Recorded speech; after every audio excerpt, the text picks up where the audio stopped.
Your question, the member from Thornhill. Thank you, Speaker. And my question is to the Premier. Premier, for months, the Ontario PC Caucus has been urging you to take decisive action to get your spending under control. Your strategy was to ask government employees to make cuts to their own salaries because you don't have the guts to do it yourself.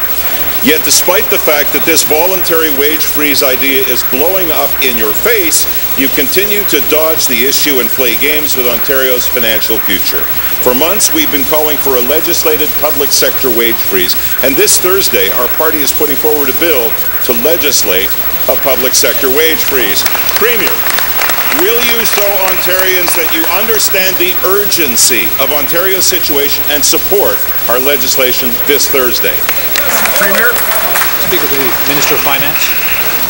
No, Mr. Speaker, we won't support it. It won't work. The Leader of the Opposition was in Alberta last week, a government that's running a deficit, Mr. Speaker, and they don't have a legislated wage freeze, Mr. Speaker, nor does the federal government. In fact, the federal government had a legislated wage increase, Mr. Speaker, and they are now defending that, having, by the way, consulted, having done all kinds of negotiations. They're now defending a number of court actions, Mr. Speaker, the outcomes of which are at best questionable. Mr. Speaker, we've laid out the right plan to get back to balance.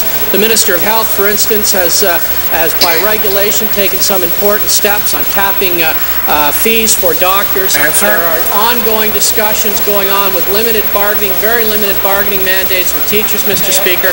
The plan we've laid out is the right one. It'll get Ontario back to balance. Supplementary.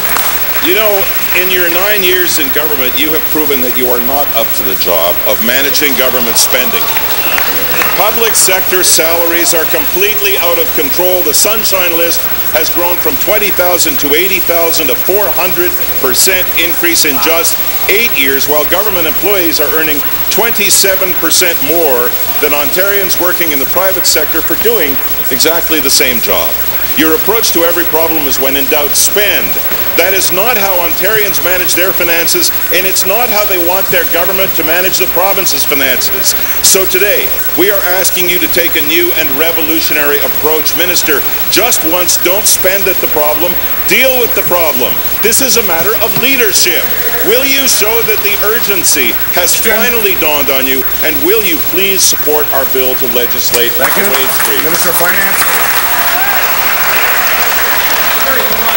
No, it's a flawed bill, a flawed strategy that will result in failure. A failure that's similar. You know, it's interesting, Mr. Speaker, when one goes back and... The member from Nepean Carleton will come to order. When one looks back, that member was part of a government that raised the debt 40%, Mr. Speaker, on their watch. To date, we've raised it 32%, Mr. Speaker. We know, and they did it at a time of unprecedented economic growth, Mr. Speaker. Our plan is the right plan to get the budget back to balance, having responded to the legitimate challenges in the world economy. Based on the advice given to us by the IMF, OECD, those were the right steps now. This budget's the right step to a better future for all Ontarians. Final supplementary. Minister, you have proven better than most that it's easy to spend money. But one of the credit rating agencies has already downgraded Ontario's rating, and last week, your government worried aloud about further downgrades if your budget isn't passed. We can sit here till hell freezes over, Minister, but facts are facts. We are staring down the barrel of a $30 billion deficit and a $400 billion debt. Our public sector wage freeze legislation, which we will present on Thursday, will save the province $2 billion. You need this money, Minister. Ontario needs this money. Will you do the right thing and finally take action? Minister of Finance. Mr. Speaker, the action we've laid out in the budget is the right action to get back to balance and also to protect the important investments we've made in health care and education, because those are the services Ontarians demand, Mr. Speaker. We reject their approach. We are not going to do the sorts of things they do. We don't want to close hospitals, they do. They want to support the horse racing industry. We want to support schools, Mr. Speaker. They make up numbers around the budget deficit, Mr. Speaker. He just did it again. The Auditor General said quite differently about the deficit. Our plan's the right plan. Your wage plan won't work. It won't achieve what you say it will. This government has the plan to build Ontario a better future, Mr. Speaker, building on our successes in health and education. New question, Leader of the Third Party. Thank you, Speaker. My question is for